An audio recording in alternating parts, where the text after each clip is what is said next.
మంచు ఫ్యామిలీలో high drama కొనసాగుతోంది. హైదరాబాద్ శివారు జల్పల్లి ఫామ్ హౌస్ కేంద్రంగా మంచు కుటుంబం వివాదంలో నాటకీయ పరిణామాలు చోటు చేసుకుంటున్నాయి.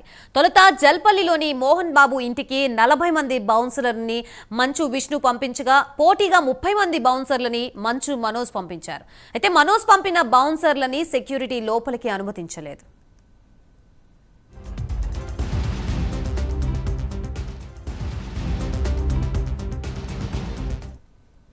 మరోవైపు మంచు మనోజ్ ఫిర్యాదుతో పోలీసులు జల్పల్లి నివాసానికి వచ్చి మోహన్ బాబు కుటుంబ సభ్యుల్ని విచారించారు.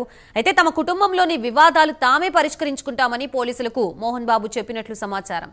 ఈ వ్యవహారంలో మంచు లక్ష్మి కూడా జోక్యం చేసుకుని ఇవాళ జల్పల్లి నివాసానికి వచ్చి మోహన్ బాబుతో చర్చలు జరిపారు.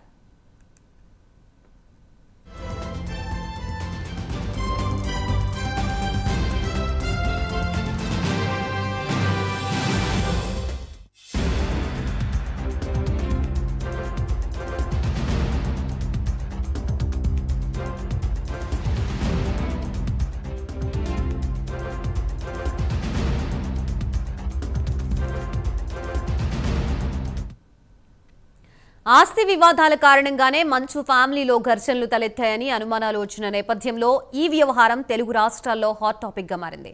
ఇక దుబాయ్ నుంచి హైదరాబాద్ చేరుకున్న మంచు విష్ణు నేరుగా జల్పల్లి ఫామ్ హౌస్ కి చేరుకున్నారు. చర్చల ద్వారా సమస్యని పరిష్కరించుకోవడానికే మంచు కుటుంబం ప్రాధాన్యతనిస్తోందని చెప్తున్నారు.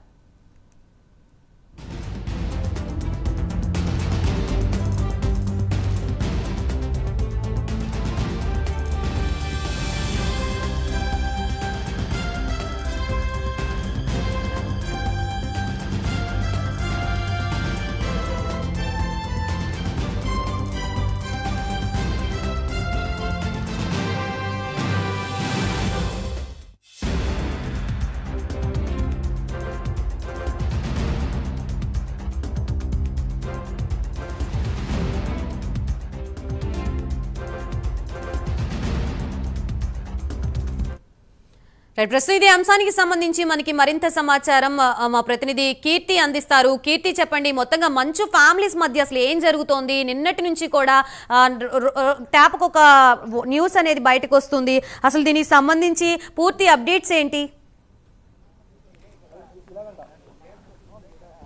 ఎస్ గాయత్రి, నిన్ననైతే మంచు మనోజ్ గారి మీద ఎవరో దాడి చేశారన్న వార్తలు అయితే బయటకు వచ్చినాయి.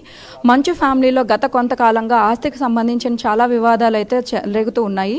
సో ఈ వివాదాల కారణంగానే నిన్న మంచు మనోజ్ మీద ఒక వ్యక్తి అయితే దాడి చేయడం జరిగింది. దాని ద్వారా మంచు మనోజ్ దాని ద్వారా టీఎక్స్ అనే ఆసుపత్రిలో బంజారా హిల్స్లోని ఒక హాస్పిటల్లో ట్రీట్మెంట్ చేయించుకోవడం అయితే కూడా జరిగింది. సో ఆయన డైల్ 100కి కాల్ చేసి మంచు మోహన్ బాబు గారి మీద అయితే కంప్లైంట్ ఇచ్చానన్నట్టుగా అయితే వార్తలు వస్తున్నాయి. అయితే ఏ విధంగానైతే లిఖితపూర్వకంగా అయితే ఎటువంటి కంప్లైంట్ అయితే రిజిస్టర్ అవ్వలేదు. అయితే వెంటనే పోలీసులు అయితే ఇక్కడ జల్పల్లిలోని మోహన్ బాబు గారి నివాసానికి వచ్చి ఇక్కడ విచారణ జరపడం అయితే జరిగింది. విచారణ జరిపినప్పుడు మేము మా సమస్యల్ని మేమే చర్చించుకుని పరిష్కరించుకుంటామని మోహన్ బాబు గారు చెప్పడంతో పోలీసులు వెనక్కి వెళ్ళిపోవడం అయితే జరిగింది. సో ఇదే అంశం మీద మనోజ్ గారు అయితే రియాక్ట్ అవుతూ నేను కంప్లైంట్ ఇచ్చాను. సో దీని మీద వెంటనే ఆయన ఈ రోజు అయితే మళ్ళీ సేమ్ అదే నాటకీయ పరిణామాల్లో ఇక్కడ మంచు ఫ్యామిలీ దగ్గర చాలా మంది బౌన్సర్స్ రావటం అండ్ అదేవిధంగా వాళ్ళందరూ కూడా విష్ణు గారికి సంబంధించిన బౌన్సర్స్ అని తెలియజేయడం.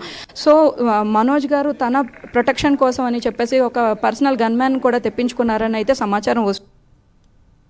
అండ్ అదేవిధంగా ఇక్కడ మొత్తం అందరూ కూడా చాలా ఏంటంటే రసవత్తరంగా సాగుతూ ఉంది ఇక్కడ పరిణామాలంతా కూడా. ఏం జరుగుతుంది? అదేవిధంగా దుబాయ్ నుంచి మంచు విష్ణు గారు కూడా వచ్చారని, ఆయన ఇక్కడికి వచ్చి చర్చలు జరిపి ఈ సమస్యను అయితే పరిష్కరిస్తారని అయితే వార్తలు వస్తూ ఉన్నాయి. ఆల్రెడీ ఇక్కడికి మంచు లక్ష్మి గారు వచ్చి తండ్రితోని తమ్ముడితో ఇప్పుడైతే విష్ణు గారు వచ్చి మాట్లాడడం ఈ సమస్య కొలిక్కొస్తుందా అనే దాని మీద అయితే సర్వత్రా చర్చ జరుగుతూ ఉంది.